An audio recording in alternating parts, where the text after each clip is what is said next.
These are what we'll call reality glitches. Picture a person walking down a quiet street, captured on a corner store's security camera. They walk behind a lamppost and simply never emerge on the other side. The footage continues, cars drive by, leaves skitter across the pavement, but the person is gone. No edit, no jump cut. Just a seamless, impossible disappearance. Or consider the countless hours of footage from old abandoned buildings. Online investigators, people with a lot of time and a specific kind of curiosity, trawl through public access or leaked security archives. They report seeing objects shifting position with no one around. A chair in an empty office moves a few inches to the left between one frame and the next. A book falls off a shelf, not down but sideways, as if gravity momentarily forgot its own rules. These aren't your typical poltergeist stories. The anomalies are often mundane, almost boring. A pattern on a tiled floor that subtly rearranges itself over several hours.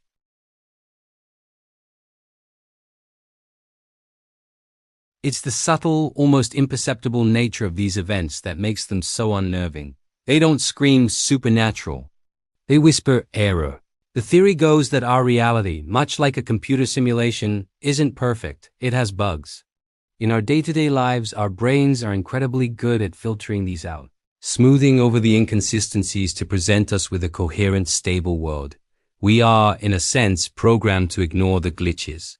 If a person vanishes behind a pool, our brain might retroactively decide we just didn't see them walk away. It fills in the gaps.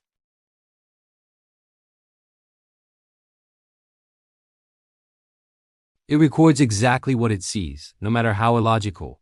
It doesn't have a brain to trick.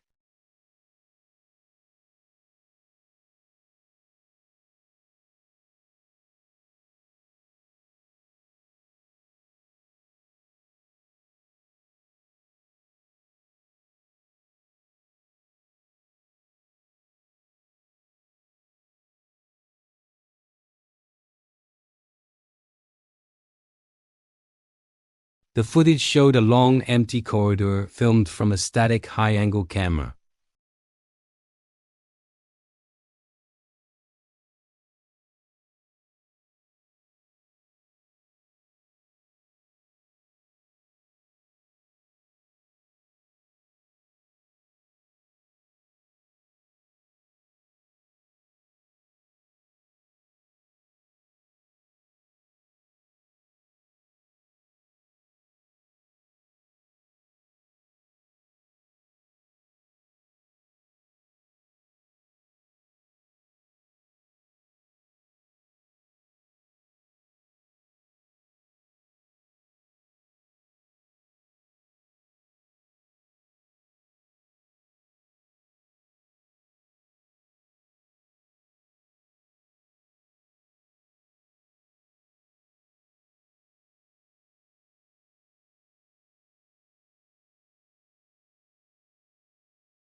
Is it just faulty human memory on a mass scale?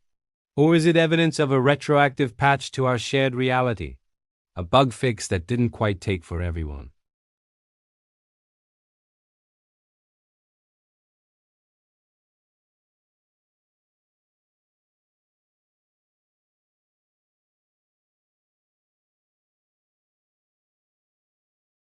The idea that our physical reality might also be a form of code, and an imperfect one at that, feels strangely plausible to us.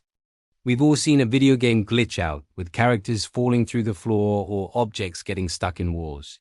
The question is, are we just projecting our digital experiences onto the physical world?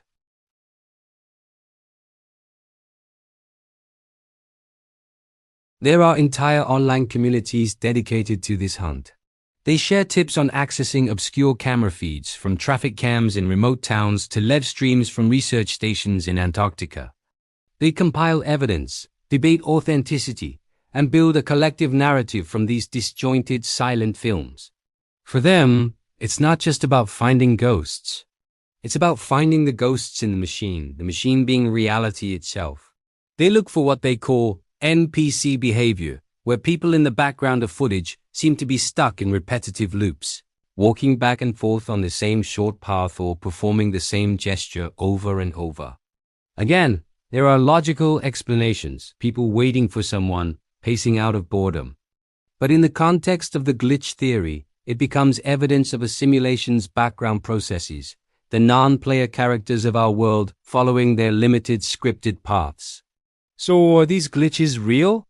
Is there a crack in the fabric of our universe? Or is this just a modern folktale, a compelling story we tell ourselves using the language of our time, the language of data, pixels, and code? Perhaps the most unsettling possibility is that it doesn't matter.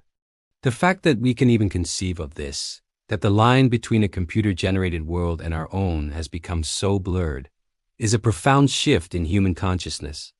We are searching for the source code of our existence, and we think we found its error logs in the most mundane places imaginable.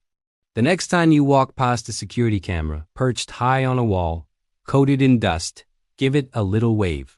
You might think no one is watching, but you could be wrong. It might be the only thing watching closely enough to see the world as it truly is, stutters, bugs, and all. And somewhere, years from now, a curious soul might be scrolling through that forgotten footage, and your wave might just be the one normal human moment in an hour of footage that otherwise defies all logic. What do you think? Is this all just digital noise and overactive imaginations, or have you ever witnessed a glitch in the Matrix yourself? Let me know your own stories and theories down in the comments. I'd love to read them. Thanks for diving down this rabbit hole with me today. Don't forget to like and subscribe for more journeys into the unexplained. Stay curious, and I'll see you in the next one.